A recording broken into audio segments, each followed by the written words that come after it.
آپ نے فرمایا کہ اے عائشہ کیا تم جانتی ہو یہ کون سی رات ہے؟ میں نے عرض کیا اللہ اور اس کے رسول زیادہ جانتے ہیں۔ آپ نے فرمایا آج شعبان کی 15ویں رات ہے، اس شب میں اللہ تعالیٰ اپنے بندوں کی طرف نظر رحمت سے دیکھتا ہے، معافی چاہنے والوں کو معاف کرتا ہے، رحم چاہنے والوں کو رحم فرماتا ہے اور بغض رکھنے والوں کو ان کے حال پہ چھوڑ دیتا ہے۔ لیکن اس حدیث کی کوئی بھی اصل نہیں، یہ حدیث جو ہے درست نہیں اور اس پر اعتبار نہیں کیا جا سکتا۔ اسی طرح ایک اور اسی قسم کی حدیث جو عام طور پر آپ اخباروں میں پڑھیں گے اور بہت تحریروں میں ہائی لائٹ کر کے یہ باتیں لکھی ہوئی آپ کو ملیں گی، لیکن اس حدیث کی بھی کوئی حقیقت نہیں ہے، اور وہ کیا ہے؟ حضرت عائشہ نے بیان کیا کہ رسول اللہ صلی اللہ علیہ وسلم نے فرمایا کہ میرے پاس جبریل تشریف لائے تھے اور فرمایا آج کی رات شعبان کی 15ویں رات ہے، اس رات میں اللہ تعالیٰ قبیلہ کلب کی بکریوں کے بالوں کے شمار کے برابر دوزخ سے لوگوں کو آزاد کرتا ہے۔ اس رات میں مشرک کی طرف نظر رحمت سے نہیں دیکھتا، نہ کینہ پرور کی طرف دیکھتا ہے، نہ رشتہ کاٹنے والوں کی طرف اور نہ ٹخنے سے نیچے پائجامہ لٹکانے والوں کی طرف، نہ ماں باپ کے نافرمان کی طرف، نہ شراب پینے والے کی طرف۔ تو اس کی بھی کوئی حقیقت نہیں ہے، یہ بھی بالکل ایک من گھڑت سی حدیث ہے، لیکن چونکہ یہ فضیلت کے باب میں ہے اس لیے عام طور پر لوگ ان کو بے دریغ روایت کرتے رہتے ہیں۔ اسی طرح ایک اور موضوع حدیث انشاءاللہ علوم الحدیث آپ پڑھیں گے تو آپ کو اس کی پوری ہسٹری بتائی جائے گی۔ موضوع حدیث ایک اور بھی ہے کہ آپ صلی اللہ علیہ وسلم نے فرمایا جو شخص 15ویں شعبان کی رات میں 100 رکعتیں پڑھتا ہے تو اللہ تعالیٰ اس کی طرف 100 فرشتے بھیجتا ہے، 30 اسے جنت کی خوشخبری دیتے ہیں، 30 اسے آگ کے عذاب سے امن دیتے ہیں اور اسے دنیا کی بلاؤں سے دور رکھتے ہیں، اور 10 اسے شیطان کے دھوکے سے دور رکھتے ہیں۔ یہ بھی بالکل من گھڑت حدیث ہے اور ناقابل اعتبار۔ اسی طرح ایک اور روایت بیان کی جاتی ہے کہ شعبان کی 15ویں رات میں جو شخص 12 رکعت نماز پڑھے گا، ہر رکعت میں قل ہو اللہ 30 مرتبہ، وہ نہیں مرے گا تا وقت اپنا ٹھکانہ جنت میں نہ دیکھ لے۔ Is it possible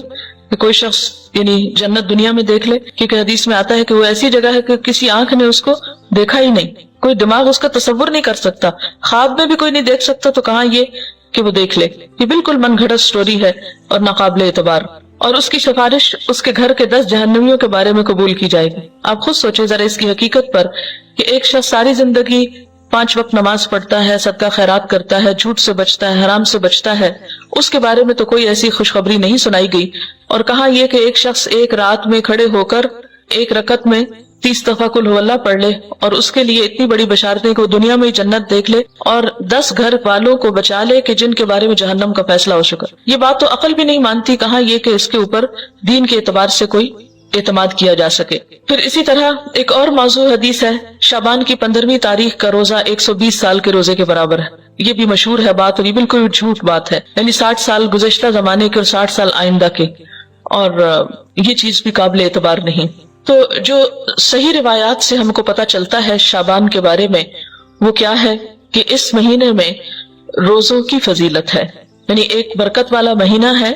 رمضان کی ابتدا ہے، رمضان کی تیاری ہے، اور کثرت سے نفلی روزے رکھنے چاہیے۔ ہاں 15 شعبان کے بعد نفلی روزوں سے بھی روکا گیا ہے تاکہ رمضان کے لیے کمزوری نہ ہو اور رمضان کے روزے چھوٹنے کا اندیشہ نہ ہو۔ ایک آیت جو عام طور پر اس رات کے بارے میں قرآن پاک سے کوٹ کی جاتی ہے وہ سورۃ الدخان کی یہ آیت ہے،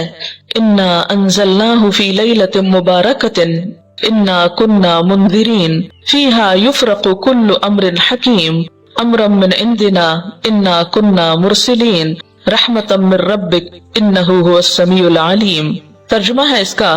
بے شک ہم نے اسے برکت والی رات میں اتارا ہے، بے شک ہم خبردار کرنے والے ہیں، اس میں بانٹا جاتا ہے ہر حکمت والا کام ہمارے پاس کے حکم سے، بے شک ہم بھیجنے والے ہیں تمہارے رب کی طرف سے رحمت، بے شک وہی سنتا جانتا ہے۔ یہ آیات مکہ معظمہ میں نازل ہوئی، واقع معراج سے قبل نازل ہوئی۔ اس وقت 5 وقت نماز بھی فرض نہیں ہوئی تھی، روزے ویسے ہی 2 ہجری میں فرض ہوئے، اور مکہ میں بقی نام کا کوئی قبرستان تک نہ تھا، لہٰذا